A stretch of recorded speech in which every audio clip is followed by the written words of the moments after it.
Good evening बच्चों। तो कैसे हो सब। मैं हूं आपका आयुष भैया विद्या मंदिर क्लासेस से और आप सबका स्वागत है डाउटनट लाइव में बच्चों। तो बच्चों हम मोस्ट एक्सपेक्टेड क्वेश्चंस कर रहे हैं जेई मेन के अल्कोहल फिनॉल ईथर चैप्टर के। तो देखो जेई मेन आपका अगले हफ्ते है ना। और ऑर्गेनिक उसका एक मेजर पोर्शन होता है केमिस्ट्री के सेक्शन में। सॉरी। तो वैसे तो देखो तैयारी हो चुकी होगी आप लोगों की, लेकिन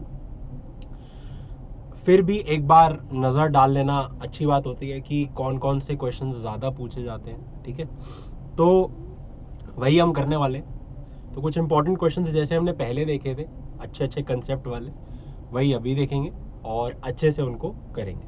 ठीक है बच्चों, तो शुरू करते हैं। शुरू करने से पहले आप लोगों को मेरी इंट्रोडक्शन देख सकते हो, जल्दी से देख लो। ठीक है, जानते ही हो वैसे तो सब मेरे को, बट फिर भी इंट्रोडक्शन एक बार देख सकते हो। ठीक है, चलो भाई शुरू करते हैं। पहला सवाल आपकी स्क्रीन पर ये रहा। तो ये है अगेन जेई मेन 2020 का। तो मैं 2020 और 2019 के इसलिए सिलेक्ट कर रहा हूँ बिकॉज मैंने आपको बताया ही था एनटीए जो है आपका पेपर बनाता है, नेशनल टेस्टिंग एजेंसी, और उसने 2019 से बनाना शुरू किया था पेपर ये मेंस का।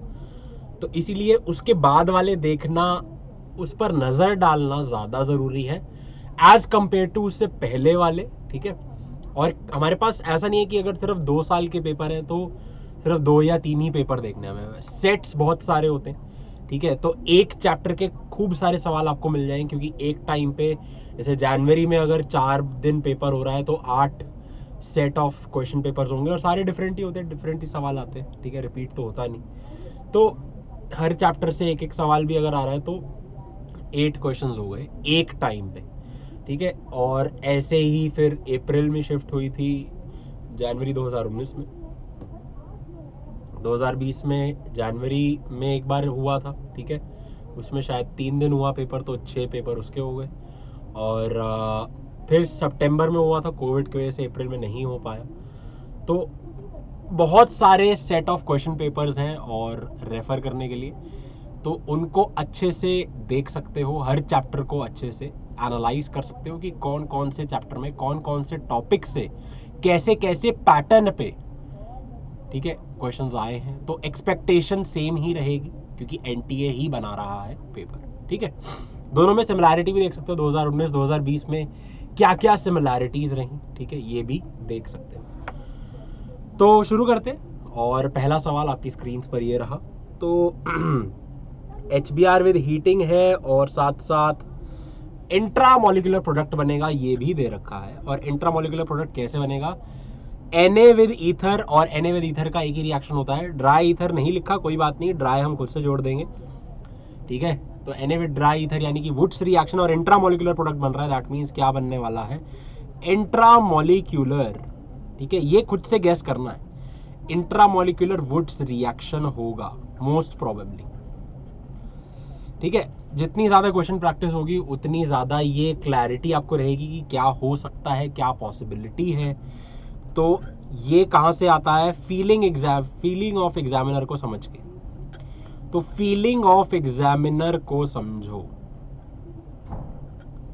फीलिंग ऑफ एग्जामिनर को समझो, मैं लिख रहा हूं यहां पर फीलिंग ऑफ एग्जामिनर को समझो।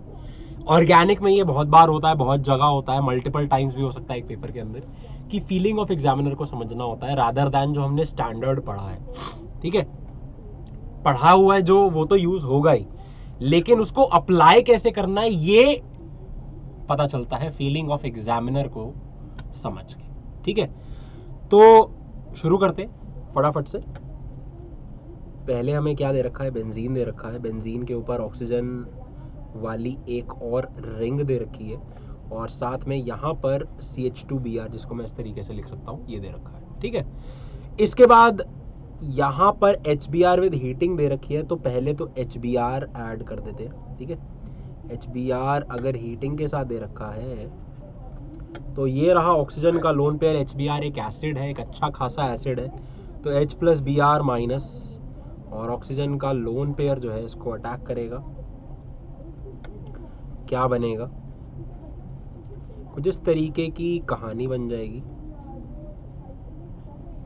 ठीक है।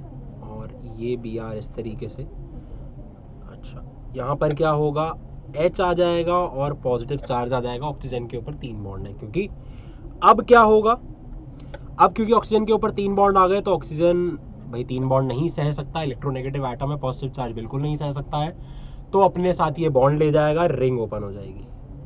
रिंग ओपन होते ही क्या होगा, रिंग ओपन होते ही क्या होगा, यहाँ पर तो OH आ जाएगा, ठीक है। और 1, 2 और 3 कार्बन, तो 1, 2 और 3 कार्बन और ये Br, ठीक है। और उसके साथ साथ इसका बॉन्ड टूटा था तो ये पॉजिटिव चार्ज, और यहाँ पर हाइड्रोजन जो लगा हुआ है उसको यहाँ पर जोड़ दिया। कलर कॉम्बिनेशन में यूज कर रहा हूँ ताकि आप फॉलो कर सको कि कहाँ पर क्या अटैक हुआ था, कहाँ पर क्या लगा था, ये सारी चीजें आप देख सकते हो, ठीक है। कार्बोकटाइन बना है तो रीअरेंजमेंट होगा ही होगा अगर रिक्वायर्ड है तो पहला सिनेरियो तो यही हो गया कार्बोकटाइन में कि एक कार्बोकटाइन ये है। हाइड्राइड शिफ्ट करो, हाइड्राइड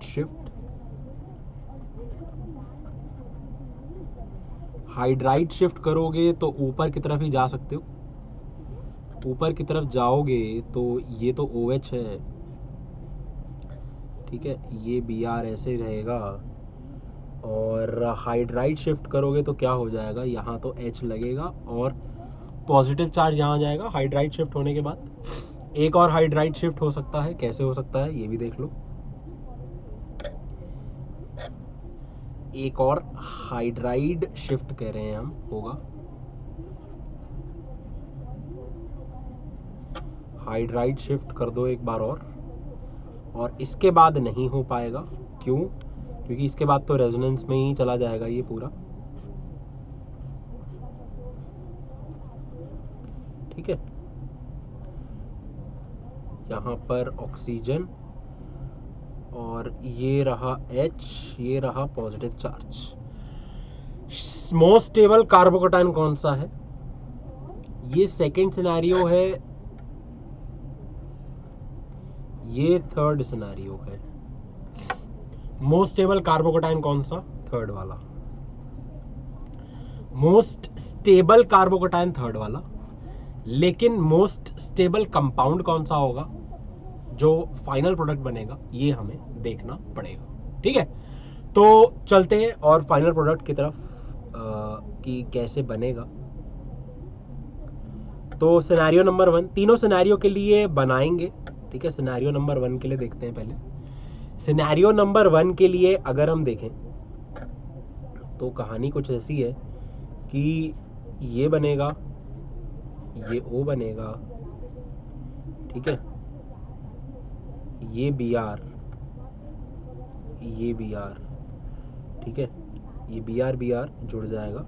जहां जहां पॉजिटिव चार्ज है वहां वहां Br जोड़ दो, जहां जहां पॉजिटिव चार्ज है वहां वहां Br जोड़ दो। सिनेरियो नंबर 2 में देख लेते हैं। सिनेरियो नंबर 2 यहां लिख लेते हैं, ठीक है। यहां पर अगर हम बात करें तो ये कुछ इस तरीके की कहानी थी। ये H, ये Br, ठीक है, कुछ ऐसी कहानी थी सिनेरियो नंबर 2 में। और इसके बाद अगर हम बात करें सिनेरियो नंबर 3 की, तो सिनेरियो नंबर 3 में क्या हुआ,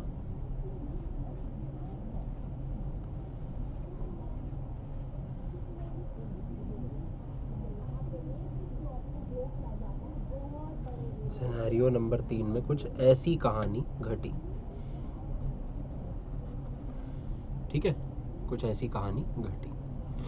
अब अगर हम बात करें सिनेरियो नंबर 1, 2 और 3 की, तो तीनों में इंट्रामोलिकुलर वुड्स रिएक्शन हो सकता है, ठीक है। कर देते हैं तीनों में। तीनों में क्या करेंगे, Na with dry ether. Dry खुद से लिख दो अगर एग्जामिनर ने कष्ट नहीं किया तो हम कर लेंगे अपने आप। तो जैसा कि मैंने बोला, फीलिंग ऑफ एग्जामिनर को समझना है, ठीक है। तो यहाँ पर अब क्या होगा, अब यहाँ पर देखो इंट्रामोलिकुलर में क्या होता है, RX मिलके XX हटा दो, RR को मिला दो, तो RR यहाँ पे कार्बन कार्बन को मिला दो, इंटरमोलिकुलर क्या हो जाएगा, वुड्स रिएक्शन हो जाएगा, इंट्रामोलिकुलर वुड्स रिएक्शन हो जाएगा, ठीक है। इस तरीके से बन जाएगा। सेकंड केस में अगर हम देखें, सेकंड केस में Na विद ड्राई ईथर देखें अगर, तो यहां पर क्या बनेगा, 5 मेंबर्ड रिंग बनेगी, 5 मेंबर्ड रिंग बनेगी,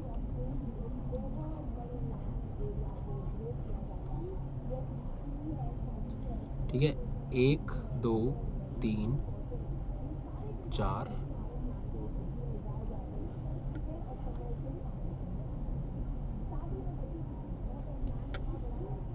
ठीक, और ये वाला बॉन्ड जो है इस तरीके से मिलेगा, और यहाँ पर H, ठीक है। और अगर हम देखें तो Na with dry ether, Na with dry ether समझने की अगर हम कोशिश करें तो यहाँ पर कितनी मेंबर्ड रिंग बनेगी, 4 मेंबर्ड रिंग बनेगी।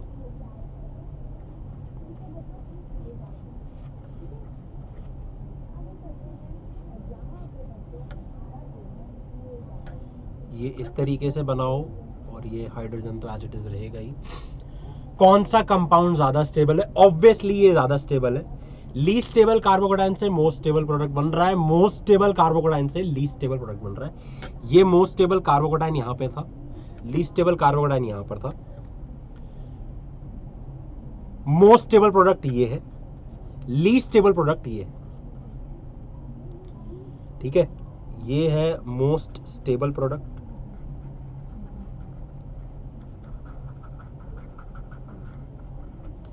ये है लीस्ट स्टेबल प्रोडक्ट।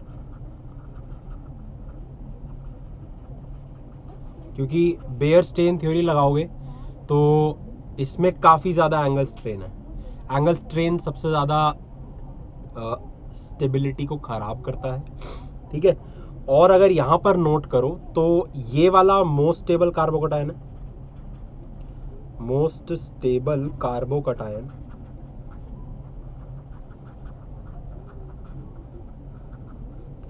ठीक है, क्योंकि रेजोनेंस हो रही है बेंजीन रिंग के अंदर अंदर, और ये वाला लीस्ट स्टेबल कार्बोकेटायन है। तो डिसाइड किसके बेसिस पे होगा, इंटरमीडिएट के बेसिस पे या फिर प्रोडक्ट के बेसिस पे?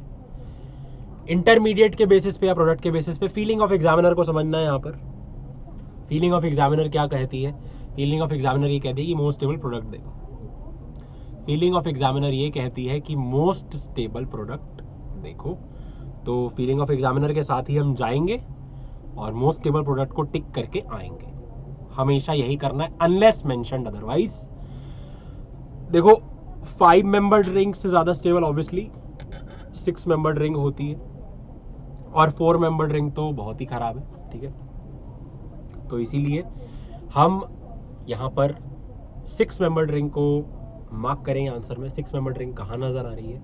ऑप्शन डी में। और अगर एक चीज देखो यहाँ पर, ठीक है, ये बॉन्ड ठीक से नजर नहीं आ रहा होगा, एक चीज यहाँ पर देखो, 5 मेंबर्ड रिंग के अंदर जो Br जुड़ा हुआ है वो 6 मेंबर्ड रिंग वाले की तरह ही जुड़ा हुआ है। 4 मेंबर्ड रिंग वाला तो ऑप्शन में ही नहीं दे रखा, तो ऑप्शन ए और बी तो वैसे ही खत्म हो गए, क्योंकि उसमें तो Br दे रखा है लेफ्ट साइड पे और OH दे रखा है राइट साइड पे, जो कि बिल्कुल ही गलत हो जाएगा। तो ए और बी ऑप्शन तो वैसे ही खत्म हो गए।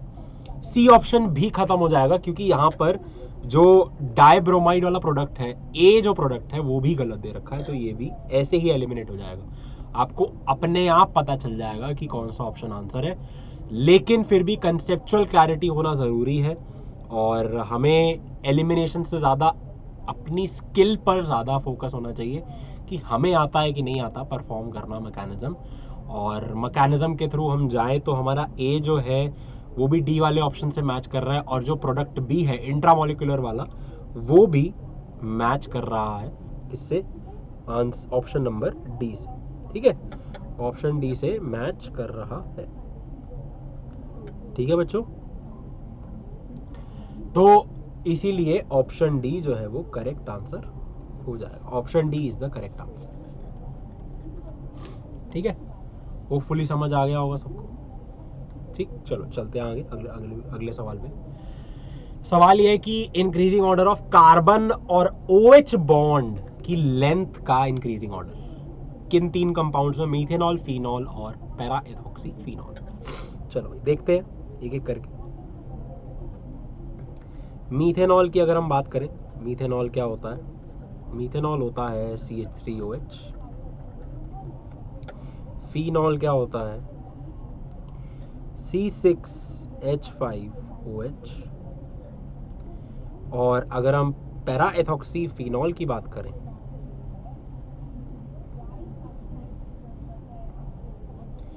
तो ये होता है OCH3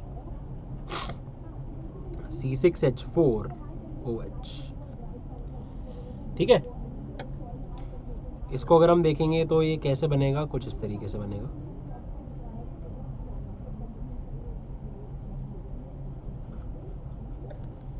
इसमें अगर हम देखें तो कुछ कहानी ऐसी होगी,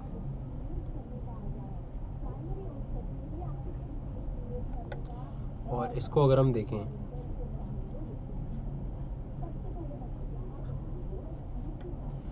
ये OH और ये OCH3, ठीक है। ये हमारे पास तीन कंपाउंड्स हैं, कार्बन और OH की बात करी है यहाँ पर, ठीक है। यहाँ पर अगर हम बॉन्ड ऑर्डर देख लेते हैं, क्योंकि बॉन्ड लेंथ का हम बॉन्ड ऑर्डर से आइडिया लगा सकते हैं, ठीक है, हमने केमिकल बॉन्डिंग में देखा भी है। तो बॉन्ड ऑर्डर देखें अगर हम यहाँ पर किसका, कार्बन और OH के बॉन्ड का, ठीक है, तो वो कितना है, 1 है, सिंपल बात है, ठीक है। यहाँ पर अगर बॉन्ड ऑर्डर देखें कार्बन और OH बॉन्ड का,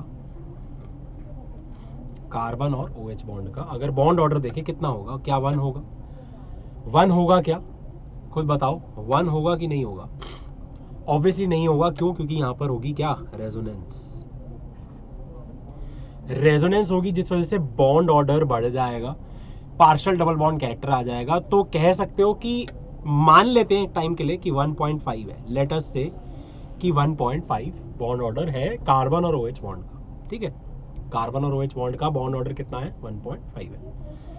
अब यहां पर तो हमें समझ आ गया कि कार्बन और OH का बॉन्ड ऑर्डर 1 से ज्यादा होगा, हमने 1.5 मान लिया क्योंकि पार्शियल डबल बॉन्ड कैरेक्टर है, कंप्लीट डबल बॉन्ड नहीं है, ठीक। अब आते हैं अगले पार्ट पे। अगले पार्ट पर आएंगे तो देखो यहां पर तो ऑक्सीजन है, यहां भी ऑक्सीजन है, यहां भी ऑक्सीजन है, ठीक है। प्लस आर इफेक्ट देता है OH, प्लस आर इफेक्ट ही देता है OCH3। अब यहां पर अगर देखोगे तो ये रेजोनेंस शो करेगा इस तरीके से, यहां पर अगर रेजोनेंस शो करोगे तो ये शो करेगा इस तरीके से,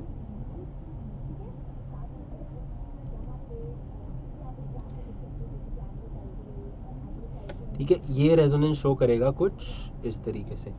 तो एक दूसरे की रेजोनेंस को काइंड ऑफ कट कर रहे हैं, एक दूसरे की रेजोनेंस को एक तरीके से कह सकते हो अपोज कर रहे हैं, क्योंकि दोनों प्लस आर इफेक्ट दे रहे हैं। तो हाईली एक्टिवेटेड रिंग हो जाती है ये, क्योंकि दोनों एक दूसरे के पैरा पे लगे हुए हैं, तो एक दूसरे की पैरा पोजीशंस बहुत ज्यादा एक्टिवेट हो जाती हैं, पहली बात। तो रेजोनेंस एक दूसरे के कंपैरिजन में अगर इंडिविजुअली दोनों लगे होते तो रेजोनेंस बहुत अच्छे से कर रहे होते, बट क्योंकि अब अनस्टेबिलिटी सी थोड़ी सी आ रही है, जिस वजह से क्या हो जाएगा, जिस वजह से partial double bond character carbon और OH के बीच में जो फिनॉल में था वो पैरा एथॉक्सी फिनॉल में उसके कंपैरिजन में कम होगा, क्योंकि ऑक्सीजन अपना लोन पेयर कम डोनेट करेगा रेजोनेंस में, क्योंकि OCH3 वाला भी डोनेट कर रहा है। तो बेंजीन की जरूरत कम हो जाती है, क्योंकि अब 2 ऑक्सीजन लगे हुए हैं, बेंजीन की जरूरत कम होगी। तो partial double bond character carbon और OH में अब डबल बॉन्ड कैरेक्टर कम हो जाएगा। क्यों? क्योंकि अब उसको इलेक्ट्रॉन डेंसिटी कार जो बेंजीन रिंग है उसको यहां से भी मिल रही है। बात समझ आ रही है? तो बॉन्ड ऑर्डर की अगर हम बात करें यहां पर कार्बन और OH वाले बॉन्ड ऑर्डर की बात करें अगर हम यहां पर, तो अगर मान लेते हैं कि 1.5 था फिनॉल में, तो यहां पर 1.2 होगा। अगेन ये एक रफ वैल्यू मैंने कंपेयर करने के लिए मानी है, ये एब्सोल्यूट वैल्यूज नहीं है, ठीक है, एक आइडिया देने के लिए कि अगर 1.5 मान लो फिनॉल में अगर होती है तो 1.5 से कम होगी, लेकिन 1 से ज्यादा होगी। कहने का मतलब बस इतना है, 1 से ज्यादा होगी, क्योंकि पार्शियल डबल बॉन्ड कैरेक्टर तो फिर भी आएगा, लेकिन फिनॉल के कंपैरिजन में कम आएगा। बात सिर्फ इतनी, ठीक। बॉन्ड ऑर्डर का हमें ऑर्डर अब पता चल चुका है, तो फटाफट से लिख लेते हैं बॉन्ड ऑर्डर का ऑर्डर। तो बॉन्ड ऑर्डर जो है किसका सबसे ज्यादा है? फिनॉल का सबसे ज्यादा है। Bond order of carbon OH in phenol is the most, ठीक है, सबसे ज्यादा इसमें है। Bond order of carbon OH bond, ठीक है, पैरा एथॉक्सी फिनॉल में इससे थोड़ा कम है। और सबसे कम किस में होगा? मीथेनॉल में, क्योंकि उसमें तो कोई पार्शियल डबल बॉन्ड कैरेक्टर है नहीं, उसमें तो प्योर सिंगल बॉन्ड है, ठीक है, मीथेनॉल।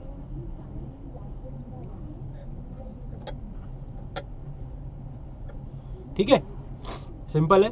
अब बॉन्ड ऑर्डर का जो ऑर्डर होगा, बॉन्ड लेंथ का ऑर्डर उसका उल्टा होता है, ये हमें पता है, क्योंकि बॉन्ड ऑर्डर और बॉन्ड लेंथ एक दूसरे के इनवर्सली प्रोपोर्शनल होते हैं। तो बॉन्ड लेंथ की अगर हम बात करें, bond length of carbon OH in phenol is the least, सबसे कम इसमें होगी, ठीक है। फिर बॉन्ड लेंथ की अगर हम बात करें, उसके बाद कौन सी आ जाएगी? ऑब्वियसली पैरा इथॉक्सी फिनॉल की, पैरा इथॉक्सी फिनॉल। और सबसे ज्यादा होगी मीथेनॉल की।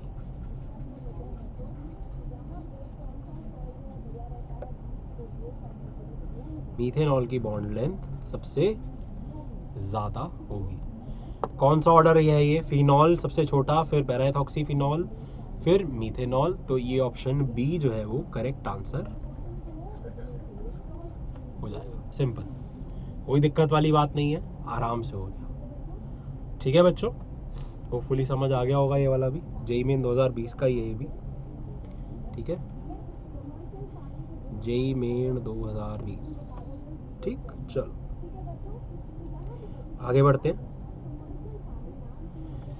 मेजर प्रोडक्ट बताना है, और H2SO4 कैटलिस्ट के फॉर्म में दे रखा है, CHCl3 किस फॉर्म में दे रखा है ये हम देखेंगे। जेईई मेन 2019, अगेन NTA ने बनाया था ये पेपर भी, तो इसलिए 2019 का भी आप रेफर कर सकते हो, ठीक है। तो मेजर प्रोडक्ट बताना है, इस रिएक्शन में क्या होगा, कैसे होगा, देखते हैं, ठीक है। तो H2SO4 कैटलिस्ट दे रखा है। कैटलिस्ट का एस्टर के साथ जब रिएक्शन होता है, H2SO4 कैटलिस्ट के फॉर्म में अगर है, मेंशन कर दिया है कैटलिस्ट, तो क्या होगा कुछ समझ जाओ। COOET, तो इसमें H2SO4 यानी कि एसिड कैटलाइज्ड रिएक्शन होगा। तो एसिड कैटलाइज्ड अगर रिएक्शन है तो डी एस्टेरिफिकेशन हो जाएगी। एस्टर बनाने के लिए भी H+ कैटलिस्ट चाहिए, क्योंकि उसका रिवर्सिबल रिएक्शन होता है, तो एस्टर में H+ कैटलिस्ट डालेंगे तो दोबारा से टूट जाता है एसिड और अल्कोहल में। तो यहाँ पर एसिड ये वाला हो जाएगा, ठीक है, जो हमारा मेन कंपाउंड है।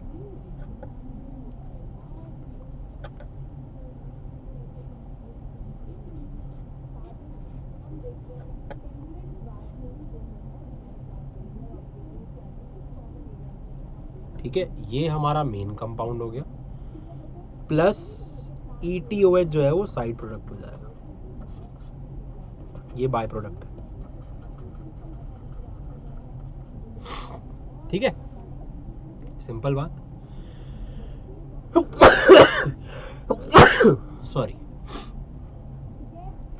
तो ETOH बाय प्रोडक्ट हो जाएगा, ठीक है। ठीक है, तो इसको इंटरमीडिएट प्रोडक्ट बोल दूं, ठीक है, ये ए है। अब इसके ऊपर क्या रिएक्ट होगा, क्या रिएक्शन होगा, CHCl3 का। CHCl3 अगेन एक बहुत अच्छा एसिड है, very good acid, very good acid. तो अब क्या होगा, एसिड है हमारे पास, एल्कोहल और कार्बोक्सिलिक एसिड एक ही कंपाउंड के अंदर हैं और रिंग बनाने की काबिलियत रखते हैं। तो यहां पर क्या होगा, इंट्रामोलिक्यूलर एस्टेरिफिकेशन रिएक्शन। क्या हो जाएगा यहां पर, intramolecular esterification reaction, esterification reaction.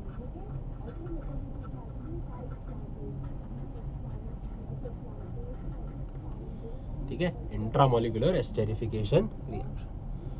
तो कर देते हैं भाई इंट्रामोलिकुलर, पहले देख लेते हैं कि हमारा कंपाउंड क्या था। ठीक है, OH तो ऊपर लगा ही हुआ है,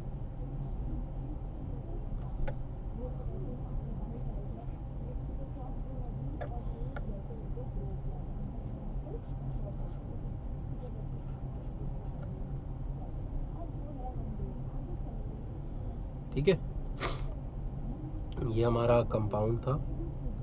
ठीक है, इसके ऊपर क्या अटैक करेगा, CHCl3 अटैक करेगा।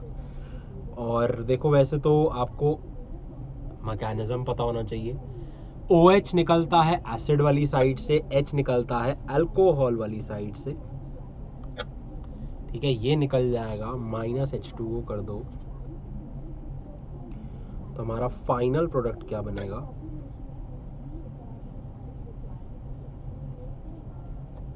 ये OH सबको पता चल ही गया होगा। अब तो क्या बनेगा, ठीक है, ये हमारा क्या रहेगा, मेजर प्रोडक्ट रहेगा।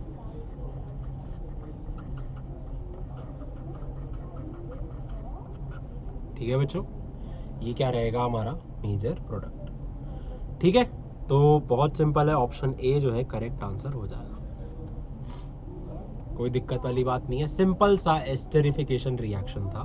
पहले डी एस्टेरिफिकेशन हुई, फिर एस्टेरिफिकेशन हुई। ठीक है, वेरी सिंपल। तो इस तरीके के सवाल बच्चों आते रहते हैं। ठीक है, इंट्रामोलिकुलर वाले देखो, वुड्स रिएक्शन भी आया, अब एस्टेरिफिकेशन वाला भी आ गया। ठीक है, तो इंट्रामोलिकुलर वाले भी बहुत सारे रिएक्शन आते हैं, ग्रिनियार्ड रिएजेंट पे भी बहुत आते हैं, नेम्ड रिएक्शन भी बहुत आते हैं। ठीक है, तो अच्छे से पढ़ते रहो। ठीक है, तो इस क्लास में इतना ही कवर करेंगे हम। ठीक है, ये क्लास यहीं ओवर हो जाती है। जल्दी से टाइम टेबल नोट कर लो बच्चों, फटाफट से टाइम टेबल नोट कर लो, आपके सामने है स्क्रीन पर, स्क्रीनशॉट ले सकते हो। ठीक है, चलो अगली क्लास में करेंगे aldehydes, ketones and carboxylic acids. ठीक है, कल दोपहर 1 बजे। तो इसके मोस्ट एक्सपेक्टेड क्वेश्चंस करेंगे जो जेईई मेन में आ सकते हैं, जिन टॉपिक से आ सकते हैं, जिस पैटर्न पे आ सकते हैं। ठीक है, सेम प्रोसीजर फॉलो करेंगे और इसके भी क्वेश्चंस कवर करेंगे। ठीक है, चलो भाई, thank you so much for watching. मिलते हैं कल दोपहर 1 बजे, तब तक के लिए टेक केयर, पढ़ते रहो और स्वस्थ रहो। ठीक है बच्चों, thank you so much for watching.